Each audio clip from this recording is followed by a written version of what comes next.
Léa, une jeune fille noire de 19 ans, monta dans le train à la station principale de la ville, un matin comme tant d'autres.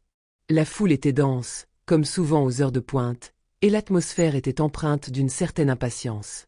Elle avait une journée bien remplie devant elle, des cours universitaires à gérer, des projets de groupe à compléter, et plusieurs heures de travail étudiant dans un café du centre-ville.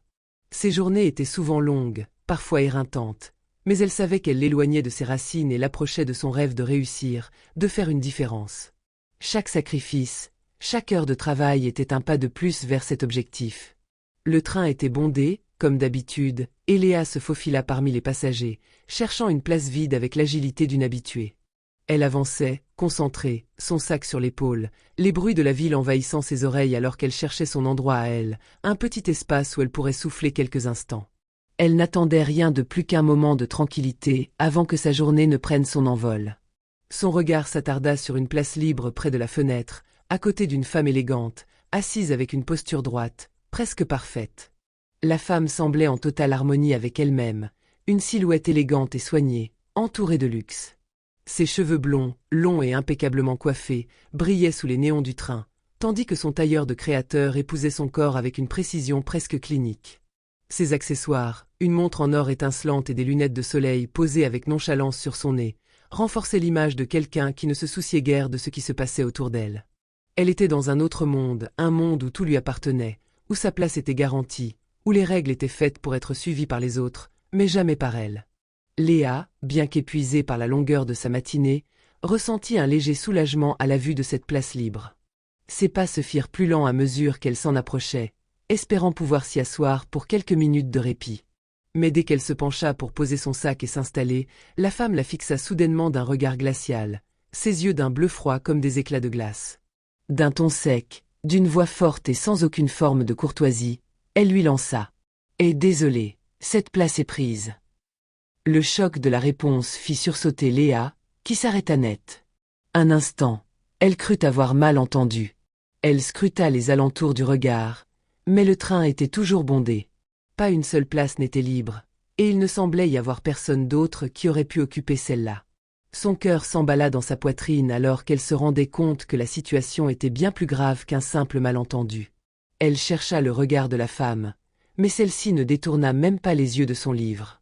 Les pages tournent lentement, indifférente à la présence de Léa, indifférente à l'humiliation qu'elle venait de lui infliger. Léa ressentit une vague de honte l'envahir, mais elle tenta de garder son calme. La femme, protégée dans sa bulle de privilège, n'avait même pas pris la peine de lui adresser un sourire ou un mot aimable. Léa, dans sa tenue décontractée, semblait trop différente à ses yeux, trop en dehors de la norme qu'elle s'imaginait imposer. Les regards des autres passagers se tournèrent brièvement vers la scène, un moment de gêne, mais personne ne fit un geste. Certains détournaient les yeux, feignant de ne pas voir. D'autres murmuraient entre eux, trop timides ou trop apeurés pour intervenir. Mais personne ne s'opposa à l'attitude de la femme. Le cœur de Léa battait plus fort, mais elle garda sa dignité. Elle n'avait rien dit, rien fait. La société semblait avoir érigé des murs invisibles entre les gens comme elle et ceux comme la femme.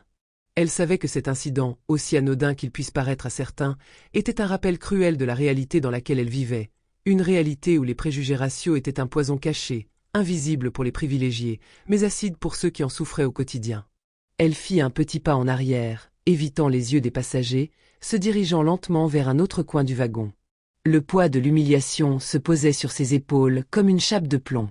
Mais au lieu de se laisser abattre, elle ferma les yeux un instant, inspira profondément et chercha à chasser la colère qui montait en elle. Elle se contenta de poser son sac sur ses genoux et se tourna vers la fenêtre. Le paysage défilait sous ses yeux, mais son esprit vagabondait, envahi par des pensées tumultueuses. Elle repensa à tous ces moments où elle avait dû se battre pour être entendue, ces petites humiliations quotidiennes que certains ne remarquaient même pas, mais qui s'accumulaient, invisibles aux yeux de ceux qui avaient la chance de ne jamais les subir. La vie n'était pas simplement une question d'effort et de talent, non. C'était aussi une question de place dans ce monde, et certaines places étaient réservées. Non pas parce qu'elles étaient mieux, mais parce qu'elles étaient faites pour ceux qui étaient nés dans un certain cercle. Mais Léa, dans cette gare du quotidien, n'avait pas l'intention de se laisser étouffer. Elle n'avait pas l'intention de devenir une victime. Elle était plus forte que cela. Chaque sourire forcé, Chaque regard hautain comme celui de la femme était une motivation de plus pour aller de l'avant. Elle était là pour quelque chose de plus grand, pour des rêves et des aspirations qui ne seraient jamais écrasés par des jugements superficiels. Le train continuait sa course à travers la ville, ses rails vibrant sous la machine qui ne cessait d'avancer. Le paysage urbain défilait à une vitesse qui paraissait plus lente que les événements qui venaient de se dérouler à l'intérieur du wagon. La scène qui venait de se jouer, avec son enchevêtrement de regards, de gestes et de paroles, semblait suspendue dans l'air, comme une particule figée dans le temps. Chaque instant, chaque mouvement, chaque parole prononcée semblait avoir été gravée dans l'esprit des passagers, les laissant avec une impression indélébile.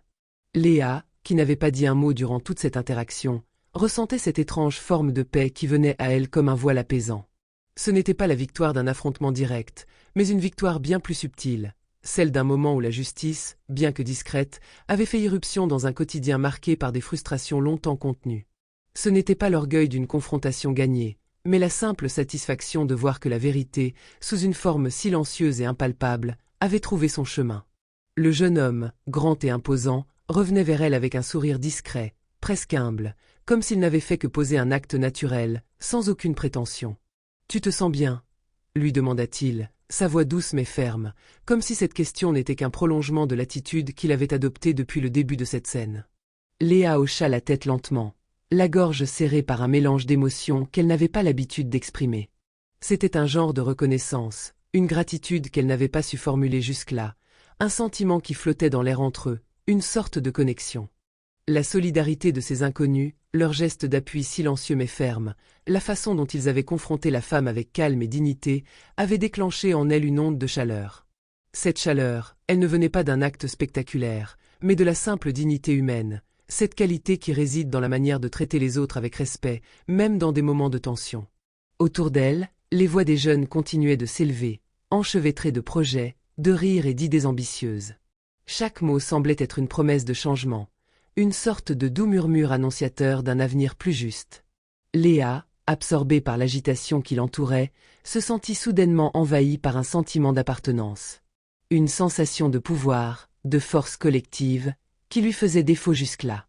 Ces jeunes gens, venus d'horizons variés, unis par une vision commune, incarnaient quelque chose qu'elle avait parfois du mal à saisir dans ce monde fragmenté. Ils étaient la preuve qu'au-delà des inégalités et des stéréotypes, il existait une force unifiée, un mouvement qui refusait de se laisser définir par les limites imposées par la société. Leur résistance silencieuse mais inébranlable lui rappelait que l'unité pouvait être un puissant levier de transformation, capable de déconstruire les murs invisibles de la marginalisation. Lorsque le train approcha de la station suivante, quelques passagers descendirent, et Léa observa la femme, toujours présente mais désormais plus petite, presque effacée par l'intensité de la situation. La prestance qu'elle affichait avec tant d'arrogance semblait avoir disparu, comme si le poids de l'humiliation l'avait soudainement rapetissée. Ses cheveux blonds impeccablement coiffés, ses vêtements soigneusement choisis, qui semblaient autrefois la placer sur un piédestal, ne suffisaient plus à dissimuler la honte qui l'envahissait. Elle avait voulu maintenir une hiérarchie invisible entre elle et les autres, établir une distance sécurisante entre sa position et celle des autres passagers. Mais en quelques minutes, tout s'était effondré. Ce qui semblait être une petite scène de rejet orchestrée avec une arrogance palpable s'était transformé en un miroir qui renvoyait à la femme une image brisée d'elle-même, celle d'une personne qui se croyait au-dessus de tout, mais qui venait d'être confrontée à l'humanité d'un simple acte de résistance. Léa, elle, n'avait rien fait d'extraordinaire. Elle n'avait fait que revendiquer ce qui lui revenait de droit, une place dans ce train, une place dans ce monde. Le train s'arrêta à une nouvelle station, et les portes s'ouvrirent. Les jeunes, porteurs de ce souffle d'énergie, descendirent avec leurs rires et leurs discussions animées, laissant derrière eux une atmosphère vibrante, presque électrique. Mais ce n'était pas l'agitation de leur départ qui fit battre le cœur de Léa. C'était l'idée qu'à travers cet échange, si simple mais d'une puissance rare, quelque chose de tangible avait changé dans l'air du train. Une dynamique invisible avait été réajustée, une petite victoire de la dignité, une victoire des invisibles. Avant que la femme n'entre dans la foule sur le quai, le jeune homme qui avait pris la parole s'approcha une dernière fois de Léa. Son regard, celui de quelqu'un qui savait ce que cela signifiait, se posa un instant sur elle. Puis, avec une voix qui portait un écho de sagesse tranquille, il lui dit « Le plus grand crime, ce n'est pas d'être pauvre ou d'être d'une autre couleur, mais de refuser de voir l'humanité dans les autres. Vous avez appris une leçon aujourd'hui. J'espère que vous en souviendrez. » Ces mots résonnèrent dans l'air, porteurs d'une vérité universelle qui s'imposait sans effort, mais avec une telle force qu'il semblait imprimer une marque sur le temps. La femme, incapable de répondre, baissée sous le poids de la situation, s'éloigna dans la foule. Son visage, marqué par l'humiliation et l'incertitude, témoignait d'un doute qui allait probablement l'habiter pendant longtemps. Elle descendit du train, ses épaules lourdes, comme si un fardeau invisible pesait sur elle. La scène, pourtant banale en apparence, se dissipa peu à peu. Les passagers se concentrèrent de nouveau sur leur propre trajet, leurs pensées flottant dans le flot continu de la vie urbaine. Pourtant, une tension persistait dans l'atmosphère, une sensation inexplicable qui allait au-delà de ce qu'ils avaient vu.